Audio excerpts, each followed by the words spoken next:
Anyway, so we are basically, we reach a goal and we become very happy because we obtained this goal or we reached that goal. And then what happens is we feel a feeling of happiness. So we think we link this feeling of happiness to an achievement, to a production, like we produced it ourselves. And then what happens is, but what actually happens is the feeling of happiness is not produced by obtaining something or by reaching something, but it's produced by letting go of having this goal. So let's say I want to become the #1 tennis player in the world. So I always chase that, I chase it, I chase it. I'm never fully happy when I'm not, and I'm really obsessed with it. And then I reach it, and then I have it, and then I have a feeling of, oh, you know, there's a release because I have achieved it, but not because we produced it, but because there's a letting go of trying to achieve something because I have reached the goal. But then this usually doesn't last long. It can last, I don't know, for 20 minutes, for 1 second, for 2 years as well, but it's not long lasting. And that's exactly the dilemma that we have is we're trying to, it's like we have become addicted to this, to trying to find happiness in objects and achieving things. And that's exactly the dilemma that we're talking about here. And you know, and you know, we're so creative that our mind comes up constantly with so many, I don't know, objects and things that we can achieve. And so what it does is just always an escape from what we truly are, from the starting point that I mentioned earlier. And so, and you know, what we're trying to do is we escape this hamster wheel or this dilemma by trying to escape it. And we hear about things like, oh, you can be enlightened, or I can feel ultimate bliss. And you know, and like once we have seen the failed system that we are operating in, once we have seen through that, then a whole other thing is happening.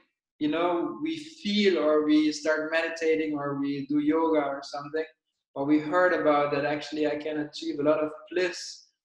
And then what happens is we try to become that bliss as this object that we have wrongly identified in the first place. And that's exactly the dilemma that's happening constantly every day, you know, constantly every day with people, with objects, with everything. And that's the dilemma. So instead of, you know, looking for this happiness in objects, which will never happen ever, and you know, if so, just seemingly for a very short term, uh, it's enough to look to question the starting point that we started with. And so it's not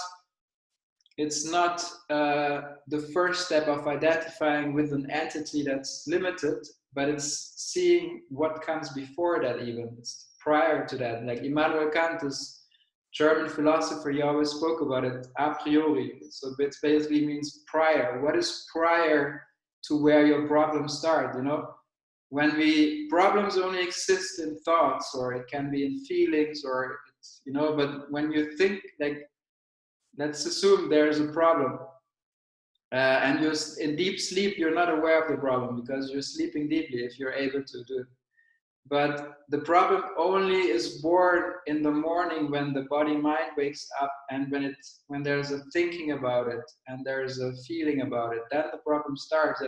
But the solution to the problems is always prior to that, and that's the beauty of all of that. And yeah, so basically there's an analogy which I really like. So the analogy is there's the greatest camera in the world that you can find, right? It's like, I don't know, $10,000, and you have all the nice gadgets on top and everything. So you have the best camera in the world.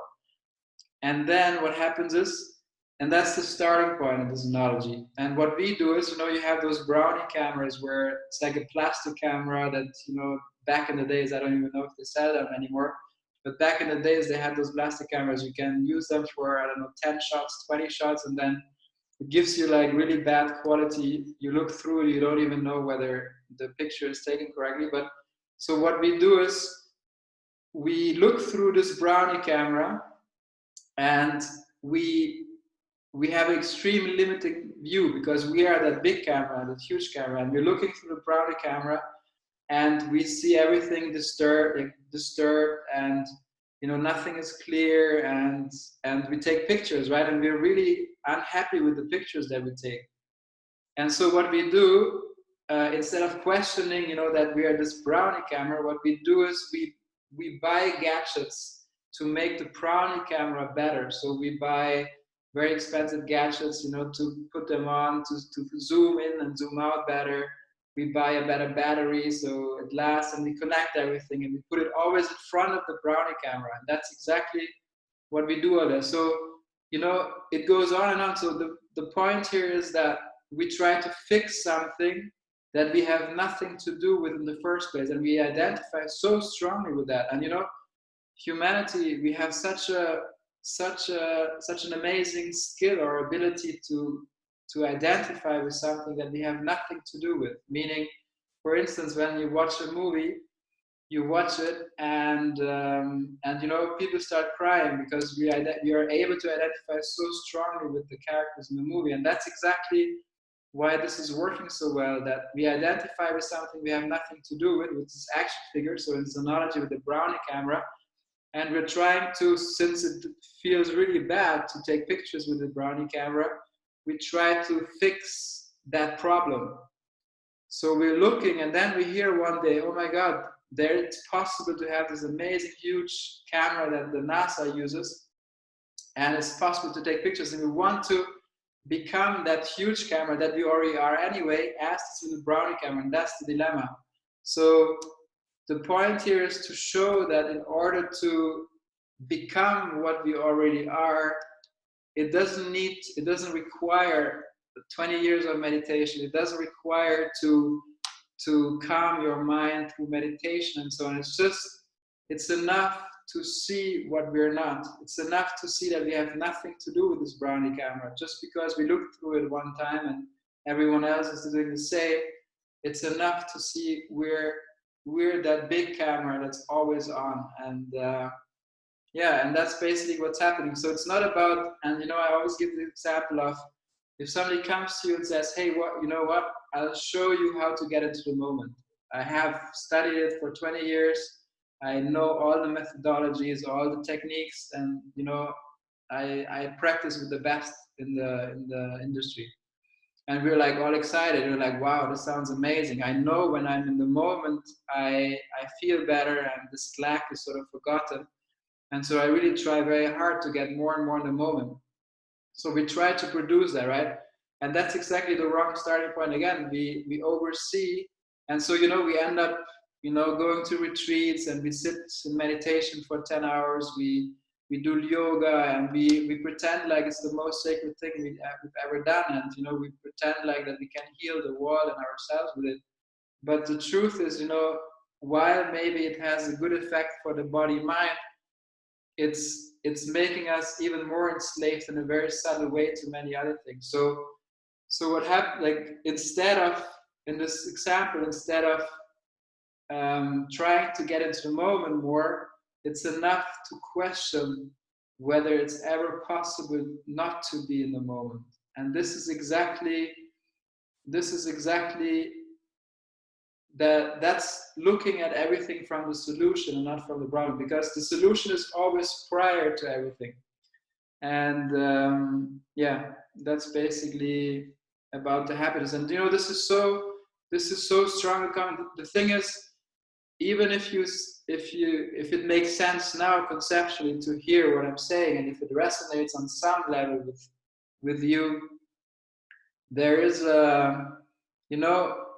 there's like moments in life every day where it's almost like a blind spot where we're not able to see that. And that's even worse, when we pretend like we have seen it and we do it, but then in everyday life we don't catch that. And that happens all the time, and so basically what happens in a way is we are fully soaked in paradise, and in a way, just through a wrong identification, or an identification that we have nothing to do with, it feels like there's so much suffering. And not just, and because we are suffering so much, we project that suffering into the world, and we we we pretend like that the world is a fragile place, and it's a very sad place and so on. That just comes, it's projected by our suffering that we go through and that we project onto the world and others. Because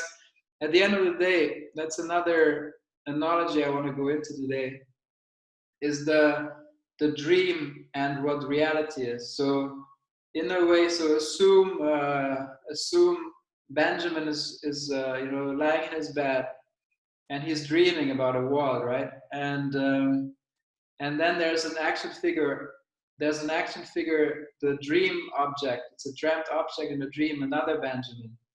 And basically, from the perspective of the dreamt object, it goes through great things, it goes through really bad things, and it's worried about what's happening next in the dream and so on. And we're so identified with that dream, and if there's a problem coming up, we are fully we don't know what's going to happen or if it's ever going to be good again. And so there's many problems within the dream, because it's from object to object. And then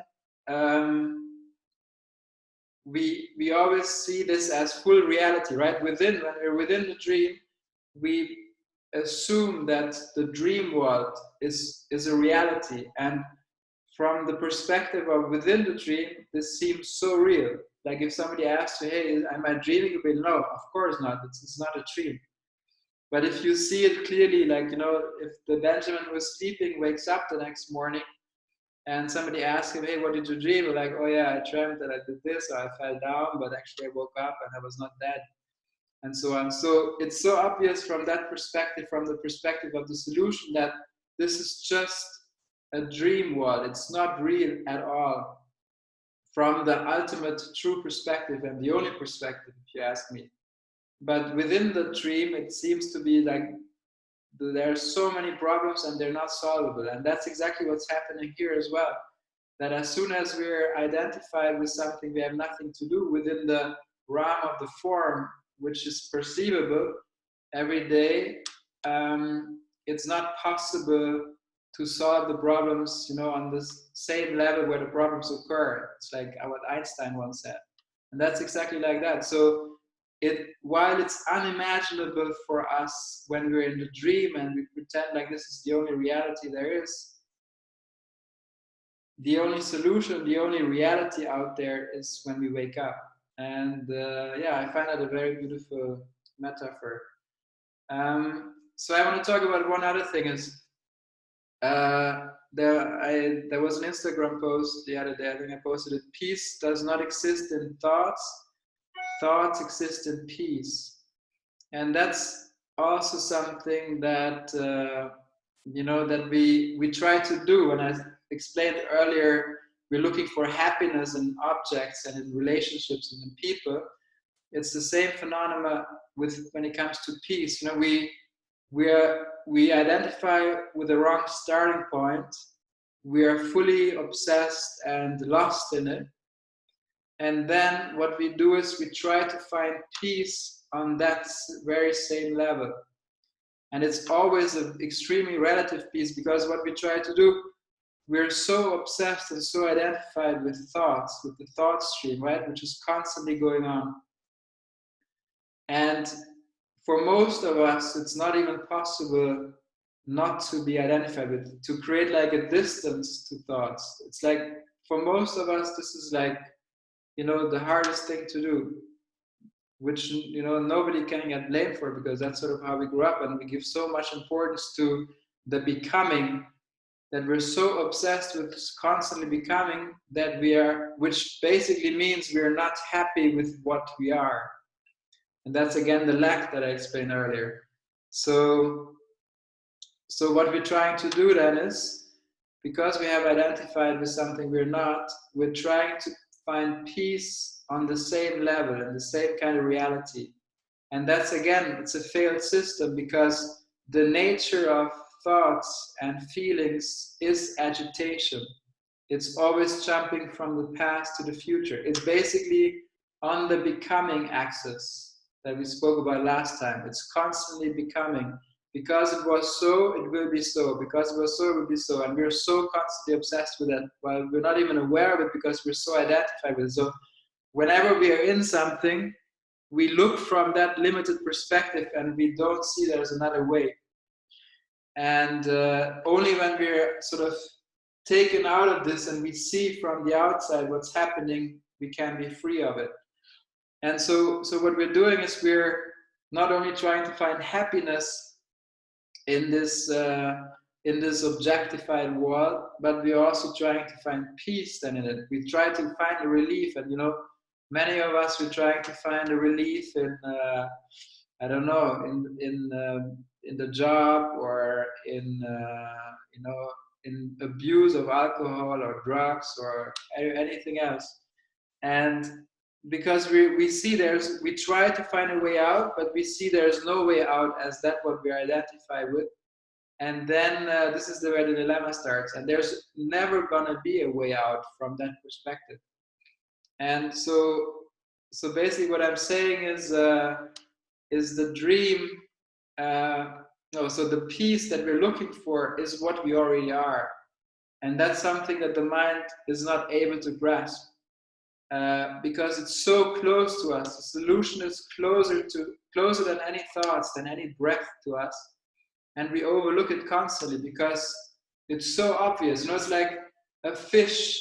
If you ask the fish whether he is wet, he would say, what is water? I don't understand what you're saying, because he's constantly in water. So he wouldn't know what is not being in water or what is water. So it's similar to that. We're constantly soaked in this peace that is right here, right there. There's no requirements needed. And we just overlook it. And I think that's a fantastic thing. So then there's just a comment from Find Your Silence on Instagram, which says, but in the dream, it seems we can never know that we're only just dreaming. Same with I'm waking life. How can we be constantly aware that we're just an action figure? Okay, that's a great question. So yes, exactly. So as the dreamt person in the dream, we are not aware that we're just dreaming, right? We think we are this action figure. So what happens here is, so what we usually, that's a really interesting one. So what we usually do is we think that consciousness is an attribute of the body mind, right? So first of all, what happens is the starting point is what we truly are, the formless. Then what we do is we identify with the body mind, and we assume, we claim that the consciousness is coming from the body mind. So what happens is we make out of this like a sport and say, look, I'm more aware. Oh, today I was 3 hours aware. Or, after this retreat, or during the retreat that I did 2 weeks in Bali, I was aware for 11 hours a day. And then, we leave the retreat, and then we're like, oh shit, the traffic comes, you're going on the airplane, and then we're like, oh, we lost it. So this is really a great question, because what we're talking about here, this awareness, is not something we attain or we can keep or we can produce. And that's extremely important, because if it was, then it would only be reserved to an elite, to the best of the best. There would be a spiritual ranking, and only the top 10 would be able to do it. But that's only because we are already too far in. We already have assumed that we're something we're not, this body mind as an entity. So awareness is not coming from the body mind, because as this question says, this would only be happen if we had to produce it. If we would only be aware. I can probably be aware as this body mind for 10 seconds, and then I get distracted by somebody screaming, or by a thought that comes or something, right? But what we're talking about here is that there's the awareness, which by nature is aware. The only thing that's aware ever is awareness. And within the awareness is the action figure. The action figure is happening within the awareness. So it's never that the body mind is aware, but the awareness is aware of of the body mind, and that's a constant. There's never anything that has ever happened in this world without us being aware. And us is not the body mind, but it's this awareness. And yeah, and that's basically, you know, that's exactly like, you know, there's this analogy of the horses in front of the cart or behind the cart. And we live our lives basically as if the cart, the horses are behind the cart and they're constantly pushing it. So, but actually, you know, the dilemma comes a lot from those false identification. It's so hard for us because you know, we grew up with them. They become basically us, those limitations and everything, and it's basically impossible to think out of that. And that's yeah, one of the biggest dilemmas.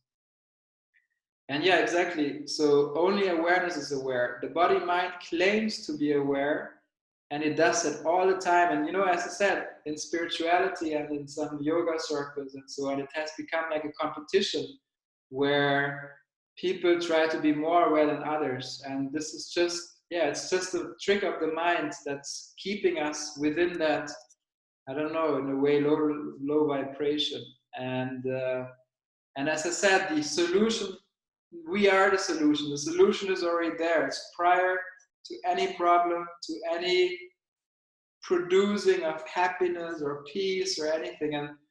And you know, the message, this message that we're speaking about here, it sounds extremely boring and it almost as if there's no life in there.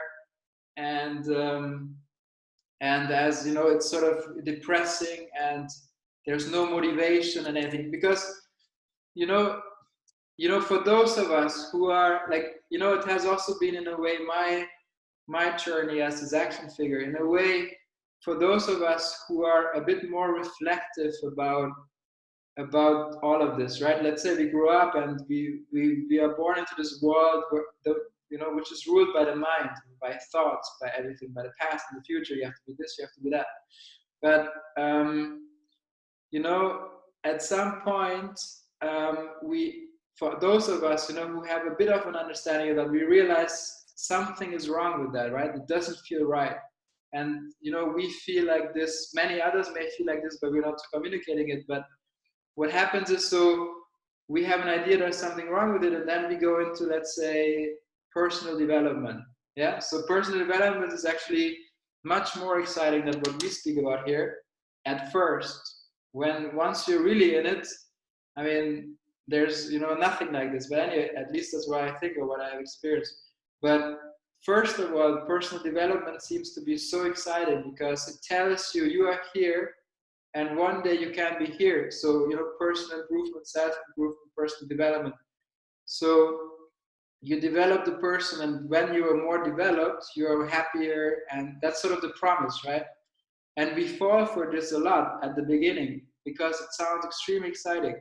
If you heard somebody saying, hey, you know, you are what you're looking for, it'd be like, oh no, this is really not exciting. I want to improve, and when I know when I'm improved, I can rock the world.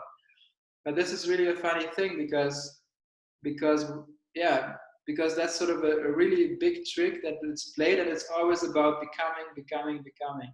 And that's basically the trick that's happening. And yeah, what we're talking about here is basically to see what we already are. And that, because if you look at the people who are, you know, on this journey of self-improvement and personal development and so on, there's nothing wrong with it.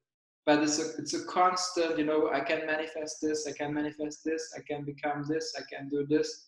But there's never a stop.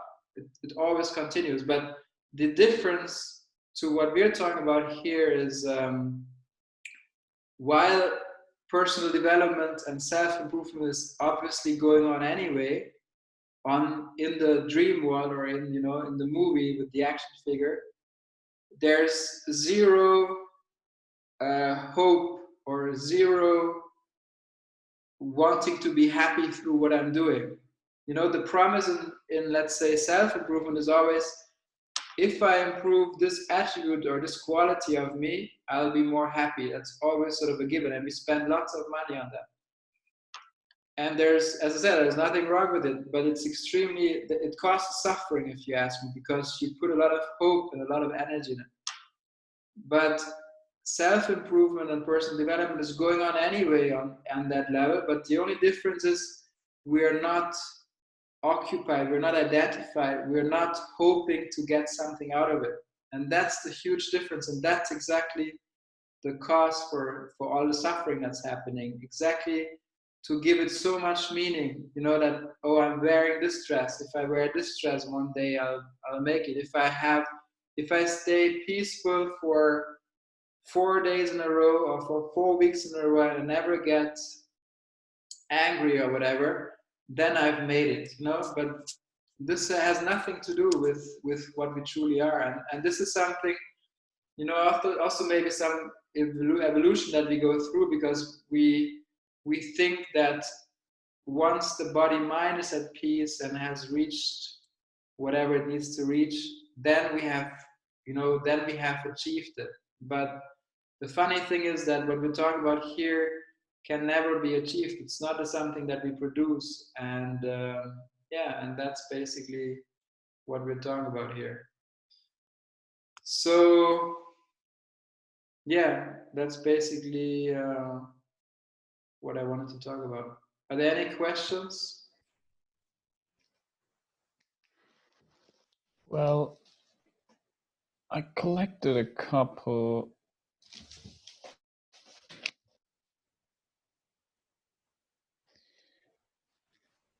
The fallacy of the self-improvement. Could you elaborate on that again? I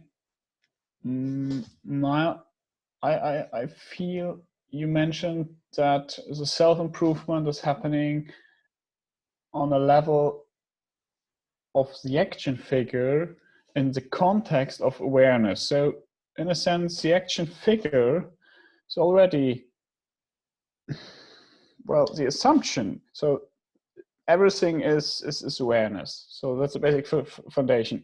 And on this, the action, that's the playing field of the action figure. And the action figure is trying to become aware on this. So where is the connection to the self-improvement on this level? I did not get that, what you try to convey. Okay, so Or should I rephrase my question more clearly? Yeah, let me try and see if I'm not 100% sure, but let me try. So there's awareness. Let's say awareness in this analogy is what we are, right? That's our nature, and that's formless, and it comes before any object or any existence of anything. And within this awareness, there's, you know, all the action going on. So there's action figures. It's like a movie, right? Exactly, and so what we usually do is, as the action figure, first of all, we give it a reality of a long-lasting, separate entity that's separate from everything else and long-lasting, because we give it a past, we give it a future, and we give this action figure the attribute of having awareness. Like there's a function of awareness, and then what we try to do is, let's say when it comes to self-improvement, the action figure wants to improve itself with the hope of becoming something better. And it does so, but you know, but this is all, it has no reality on its own at all. This whole action figure doesn't have any reality on its own. So it tries to become more aware of many things, of itself mainly, but it fails by definition, because it has no awareness, it has no reality on its own. Does it answer? The action figure is not equivalent to awareness. So if I am myself awareness, right? Yeah. I identify, but not as the action figure, but you are aware. Exactly. So how does it happen that I identify with the action figure? Is this just cultural stuff, or how does this come by? Because we are just used to it? Yeah, I would say there's, you know, nobody to identify with the action figure. It's more like it's a dynamic. It's like something that seems to occur. It seems to happen, and the thought system, the body mind system, creates this identification. It sort of forgets its true nature, and it sort of Mhm. gets hung in another world. But it's important to see that this actually never becomes reality ever, no matter how much, you know, this action figure has forgotten, you know, what it truly is. It never becomes so. That's really important to understand, because, you know, what I see a lot is, as I said, you know, earlier, like it always comes back to this fundamental thing.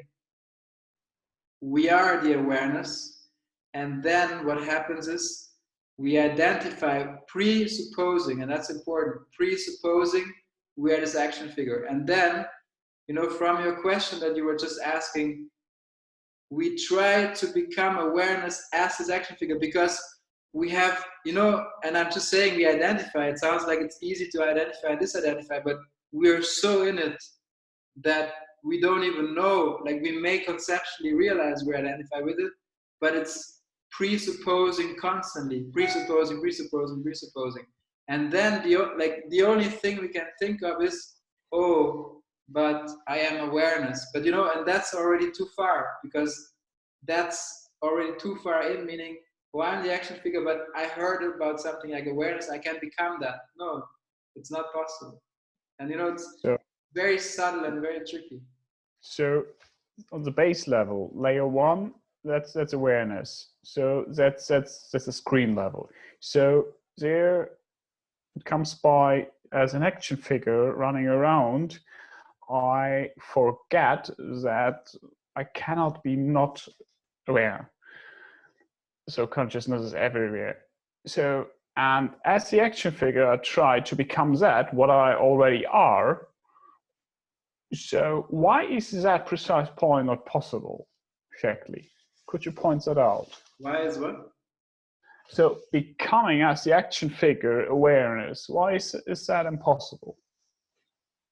Why can you not become awareness as the action figure? That's the question. Why is it not possible? Because it's like, you know, if we take the analogy what we spoke about last time, the screen and the movie, Yeah. you know, is it possible for the action figure to ever become the screen? You know, can a movie figure jump out of the movie? See, that's exactly the dilemma. But it thinks it can, because what it does is it blames God. It blames God, and it thinks it can do anything. It, you know, it can manifest the world as the action figure. You know, there is a manifestation as something what we truly are, but we pretend as the action figure we become. I can become aware, of course. I'm Superman, you know. Sort of that's sort of what's going on. But you see, that's the answer. It cannot. It's a whole different, you know, ballpark. Hold on, there's some comments on Instagram. So Hibala says, so there's nothing to do then. Damn, my action figure is disappointed. Exactly. Super high disappointment of the action figure. And then Find Your Silence says, I have realized that these expectations of becoming something is what is causing me suffering. But now I don't desire anything or desire to become anything and still feel unhappy because of this. So I realized that these expectations of becoming something is what is causing suffering. Okay, great. But now I don't desire anything or desire to be. Yeah, exactly. Because, so thank you for your question. So this is exactly, when I read this question, this is exactly, you know, what I'm sort of saying is the action figure now understands that these expectations of becoming, they're causing me suffering. So I get it like, oh, yeah, I shouldn't have any expectations, right? As the action figure. And then what it does is that it thinks it should let go of all expectations. It should, you know, it should not desire anything. It should not be active and so on. You know, there could be many things. And that's the dilemma, because the nature of the action figure is being active, is outgoing, is, you know, there's a lot of stuff happening, and that's the nature of it. So, you know, that's like a confusion, a level confusion. So what happens is having no expectations, being like, being at peace, surrender, and having no control, and all these things are all attributes of what we already are. So if the action figure tries to apply those things of, oh, I shouldn't have expectations, it doesn't work, because as you said, that makes you feel numb. That's not the solution. It can be maybe temporarily be good for you, and maybe you have some insights with that, but it basically makes you feel numb. So that's why it's important to understand on an action figure level, it doesn't matter what happens, because I think there is no control anyway. But what I see in your question is that you are trying to not have expectations as the action figure, which doesn't even have a reality on its own. You see, that's another dilemma. So that's sort of going one step deeper into the dilemma in a more subtle way. It's an insight that, let's say the action figure has insight, oh, I shouldn't have expectations. I felt like, yes, last week I had no expectations and I felt so much better. But then, as you said, it causes again suffering, because we're fully, identified with this action figure. So what's important to see is that, first of all, no matter what's happening here in this world, what you are is not touchable by anything. So it's like the analogy, with the blue sky and the clouds. So let's say on a cloud level, there's, dark clouds, there's rain, there's everything. It happens a lot, and we try to be great and try not to have expectations, try not to judge others, and many other things that we learn in self-improvement. But what we are here is the blue sky that's never been touched by any cloud. And so it's enough to shift our attention on that which is always so. And that's, because what I said earlier, we think that what we are can be produced, or we think that peace we're looking for can be produced. And when we say, I'm trying not to have any expectations, that means I think I have bought into the idea that I can produce who I am, but I cannot. That's the dilemma. So, that's exactly a beautiful example, because one way we try to follow society and say, oh, I want to have a career, I want to have, I don't know, 100 billion on my bank account, I want to be famous, I want to show everyone how happy my family is, and we really identify with that. And then the moment comes to like, shit, I have tried, is it me? Is something wrong with me? Others are so much better. When I look on Instagram, when I look at my friends, everybody seems to be so much better. And then we realize, no, actually, I don't find happiness in acquiring all those things I wanted to do. And then we can shift and realize, what we are is not, we cannot produce that. And that's where I think the wisdom comes in. So, hold on. Sorry, one more question. So would you say this is caused by identifying with becoming? Yes, exactly. That's exactly what I explained. Benjamin, did you have any other question? You said you had two. Well, give me. You can continue talking. I'm still looking whether I will find it.